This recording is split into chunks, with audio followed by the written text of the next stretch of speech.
Islamabad high court में इमरान खान ने तौहीन अदालत केस में नया जवाब जमा करा दिया है। अदलिया के खिलाफ तौहीन आमेज बयान का सोच भी नहीं सकता। जवाब में मजीद कहा गया है कि लफ्ज शर्मनाक तौहीन के लिए इस्तेमाल नहीं किया। इमरान खान ने नए जवाब में भी गैर मशरूत माफी नहीं मांगी।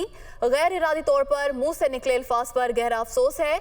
जज ज़ेबा चौधरी के जज्बात मजरूह करना मकसद नहीं था।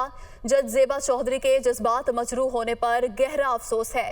अदालत ने मुझे ज़िमनी जवाब की मोहलत दी, उस पर भी तनकीद हुई। सियासी पॉइंट स्कोरिंग की ताक में रहने वालों ने शदीद तनकीद की। खातून जज के एहसासात की दिलाजारी करना मकसद नहीं था। इसी पर बात करेंगे नुमाइंदा दुनिया न्यूज़ आमिर सईद अब्बासी हमारे साथ मौजूद हैं। जी आमिर, बताइएगा।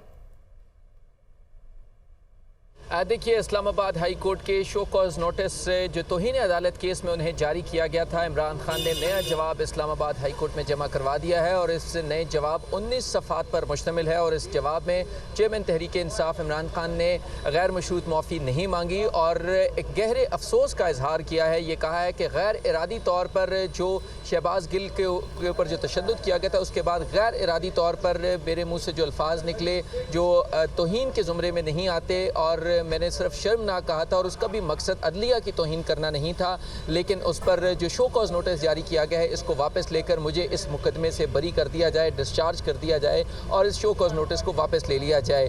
इस जवाब में चेयरमैन तहरीक इंसाफ इमरान खान ने यह भी कहा कि वो अदलिया का बहुत एहतराम करते हैं और उनका किसी भी सूरत ये मकसद नहीं था कि जिससे अदलिया की तौहीन की जाए। उन्होंने ये भी कहा कि न सिर्फ हाई कोर्ट बल्कि इसकी जो मातहत अदालतें हैं उनका भी वो बहुत एहतराम करते हैं। उन्होंने ये भी कहा कि जो खातून जज ज़ेबा चौधरी हैं उनसे मुतल्लिक जो उनके रिमार्क्स थे उन पर उन्हें बहुत अफसोस है और वो ये कहते हैं कि उनका कोई इरादा नहीं था कि जिसमें खातून जज को टारगेट करना या उनको किसी भी तरीके से उनकी तौहीन करना ये मकसूद नहीं था। जी, नया जवाब जमा कराया गया है।